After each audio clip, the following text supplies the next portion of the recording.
విన్భక్తి ప్రేక్షకులందరికీ నమస్కారం. మనతో ఉన్నారు ప్రముఖ ఆధ్యాత్మికవేత్త, జ్యోతిష్య మరియు వాస్తు పండితులు, లలిత అమ్మవారి ఉపాసకులు మరియు జ్యోతిష్య వాస్తు శిక్షణ నిపుణులు బ్రహ్మశ్రీ నానాజీ పట్నాయక్ గురుగారు ఉన్నారు. మాట్లాడదాం. నమస్కారం గురుగారు. శ్రీమాత్రే నమః. గురుగారు, 25వ తారీఖు జ్యేష్ఠ అమావాస్య. ఆ రోజు ప్రత్యేకత చెప్పండి. ఆ రోజున అందరూ ఎలా వినియోగించుకోవాలి, ముఖ్యంగా ఏదైనా ప్రాబ్లం ఉంటే ఎలా క్లియర్ చేసుకునే అవకాశం? శివరమ్మ, ఫస్ట్ ఆఫ్ ఆల్ ఏంటంటే బుధవారం నాడు వస్తుంది. బుధవారం బుధుడి యొక్క రాసుల్లో ఈ యొక్క అమావాస్య ఏర్పడుతుంది. బుధుడికి చంద్రుడికి పరివర్తన కూడా ఉంది. బుధ చంద్రుల పరివర్తన ఇది. అయితే ఎప్పుడు కూడా అమావాస్య నాడు ఏం చేయాలి? మనకి శాస్త్రాల్లో దేవీ భాగవతంలో చెప్పినటువంటి విషయాల్లో ప్రధానంగా మనకి రకరకాల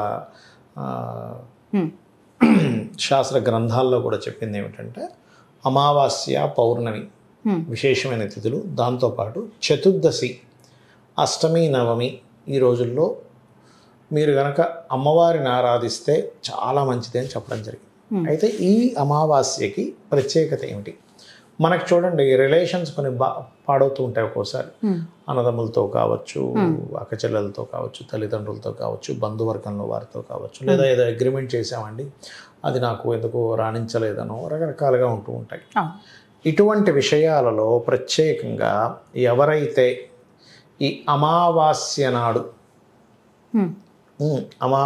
నాడు అమ్మవారి యొక్క నామాల్లో ప్రత్యేకంగా ఓం కర్పూర వీటికామోద సమాకర్ష దిగంతర అనే నామాన్ని, ముందు ఓము లాస్ట్లో నమః కలిపి ఓం కర్పూర వీటికామోద సమాకర్ష దిగంతరాయై నమః అని చెప్పి చేస్తారో ఖచ్చితంగా వారికి రిలేషన్స్ దెబ్బతిన్నవి, లేకపోతే చిన్న చిన్న మిస్కమ్యూనికేషన్స్ వస్తున్నటువంటివి క్లియర్ అవ్వడం జరుగుతుంది.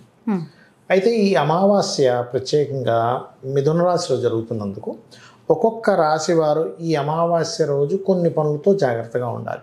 ఏమిటది అంటే, మిథునం 3వ రాశిలో జరుగుతుంది. ఇప్పుడు మన సహజంగానే మేషం వారికి పూర్వజన్మ కర్మ దేనికి ఉంటుందంటే అప్పులు ఇవ్వడం, తీసుకోవడం, బంధువర్గం వల్లే ఉంటుంది. కాబట్టి ఈ అమావాస్య నాడు ప్రత్యేకంగా అమావాస్య నాడు ఎవరితోనైనా మాట్లాడేటప్పుడు మేషం వారు మరింత జాగ్రత్తగా ఉండాలి.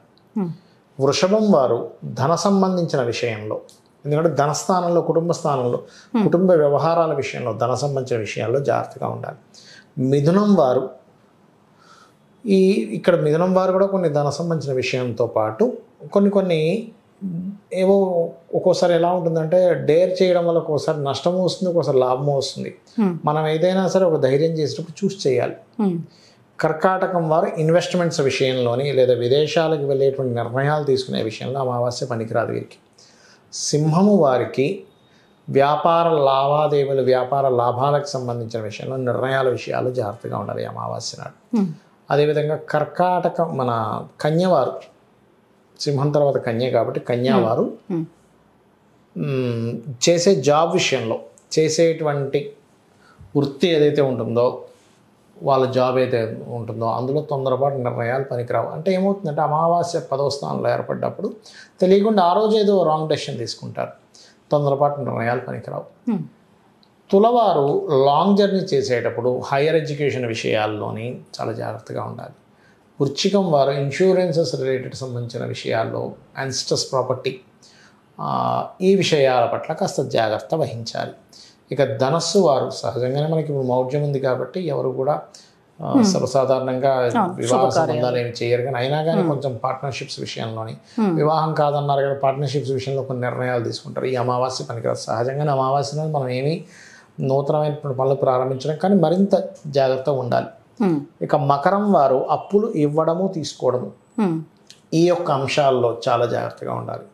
కుంభం వారు సంతాన సంబంధించిన విషయంలో ఎటువంటి తొందరపాటు నిర్ణయాలు కానీ, ప్రేమ వ్యవహారాల విషయంలో కానీ, ఫ్రెండ్స్ విషయంలో కానీ జాగ్రత్తగా ఉండాలి. ఇక మీనం వారు ప్రాపర్టీ కొనుగోలు, అమ్మడం లేదా ఏదైనా కన్స్ట్రక్షన్ రిలేటెడ్ సంబంధించిన నిర్ణయాలు తీసుకోకూడదు. ఇవి జాగ్రత్తలు తీసుకోవాలి మిగతా వాళ్ళందరూ కూడా. అయితే ఈ అమావాస్య నాడు ఎవరైతే ఉదయం నుంచి సాయంత్రం వరకు ఎవరికైనా చూడండి తీవ్రమైన కష్టాలు ఉంటాయి, ఏమిటోనండి నాకు అసలు అర్థం కావట్లేదు, ఎన్ని చేసినా ఎన్ని ప్రయత్నాలు చేసినా నాకు అస్సలు ఉపశమనం రాలేదు అనుకునేటువంటి వారు ఒక్కరోజైనా కనీసం భక్తి శ్రద్ధలతో, అంటే ఇక్కడ అమ్మవారి దగ్గర కూర్చున్నామంటే అమ్మవారు అక్కడ ఉందనే భావనతో కూర్చోవాలి. అలా కూర్చొని ఆ రోజంతా 27 సార్లు కనుక లలితా సహస్రనామాల పారాయణం, అందరికీ నోరు తిరగదు, తప్పులు పోతాయేమో భయం ఉంది, అలాంటి వారు చక్కగా యూట్యూబ్లో ప్లే చేసుకోండి, తప్పేం లేదు. తదేకంగా వినండి 27 సార్లు. అంటే ఒకసారి పెట్టాము, అయిపోయింది, హారతి ఇచ్చాము, ఒక పండు ఫలమో ఏదో నైవేద్యం పెట్టాము, హారతి ఇచ్చేసాము, అందరూ తీసుకున్నారు. లేదు చక్కగా లలిత సహస్రనామం పారాయణ చేసే వాళ్ళు ఉన్నారు, వాళ్ళని పిలిపించి మీ ఇంట్లో చేయించుకోండి. లేదా మీరు ఏదైనా ఒక గ్రూప్లో ఫామ్ అయ్యి 27 టైమ్స్, అంటే మార్నింగ్ నుంచి ప్రారంభించారు, ఉదాహరణకి 7 ఎప్పుడు ప్రారంభించారు, ఒక 9 సార్లు మధ్యాహ్నం కల్లా అయిపోయింది. చక్కగా పెట్టిన ఫలాలన్నీ మీరు నైవేద్యంగా స్వీకరించవచ్చు. మళ్ళీ ప్రారంభించారు, ప్రతిసారి అయిన ప్రతిసారి హారతిస్తారు, ఒకసారి మళ్ళీ నైవేద్యం పెడతారు, మళ్ళీ సెకండ్ టైం, అలా 9, 9, 9 27 సార్లు అయ్యేసరికి రాత్రి అయిపోతుంది. అలా 27 సార్లు కనుక భక్తి శ్రద్ధలతో అలా కూర్చున్నప్పుడు మనకు కొంతమంది నడుములు పట్టేస్తాయి, కాళ్ళు పట్టేస్తాయి. ఒకటే అనుకోవాలి, నేను భగవంతుడి కోసం, అమ్మవారి కోసం ఇంత శ్రమ అమ్మవారి కోసమే చేస్తున్నాను అనే భావంతో చేయండి. ఖచ్చితంగా మీ జీవితంలో ఏదైతే ఇంక ఇది నా వల్ల కాదు, నేను దాని నుంచి బయటపడలేనేమో అనుకునేటువంటి సిచ్యువేషన్ నుంచి బయటపడగలుగుతారు. అయితే భక్తి, శ్రద్ధ, నమ్మకం, అంతేగాని చేస్తున్నంతసేపు కూడా ఏమో చేస్తున్నాం కానీ ఇది ఎంతవరకు కరెక్ట్, ఓల్డ్ సమయం వేస్ట్ అయిపోతుందమ్మా మనకు. ఒక్కోసారి రోజంతా అలా వేస్ట్ గడిపేస్తాం. రోజంతా అమ్మవారి యొక్క ధ్యానంలో, అమ్మవారి యొక్క కీర్తనలో, అమ్మవారి యొక్క నామాల్లో నువ్వు గడుపుతున్నావు, అంతకంటే గొప్ప యోగం ఏముంటుంది? కాబట్టి ఇలా చెయ్యండి, ఖచ్చితంగా అమ్మవారి అనుగ్రహం మీకు కలిగి తీరుతుంది.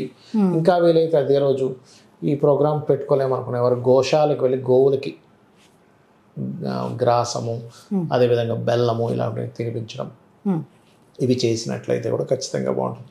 లేదా ఏదైనా ఆలయంలో, అమ్మవారి ఆలయంలో అమావాస్య రోజు వీలైనన్ని దీపాలు వెలిగించడం, లేదా అక్కడ చాలా దీపాలు ఉన్నాయండి, మనం ఏదైనా నూనెని ఇచ్చి అక్కడ వెలిగించడానికి మనం తోడ్పడగలం అనుకుంటే ఆ పనైనా చేయండి. ఖచ్చితంగా మీకు పూర్వజన్మ కర్మ, రుణ, రోగ, శత్రువుల నుంచి బయటపడడం జరుగుతుంది. ఎక్సలెంట్గా చెప్పారు గురుగారు. అంటే ఏ రాశి వాళ్ళు ఎలాంటి జాగ్రత్తలు తీసుకోవాలి?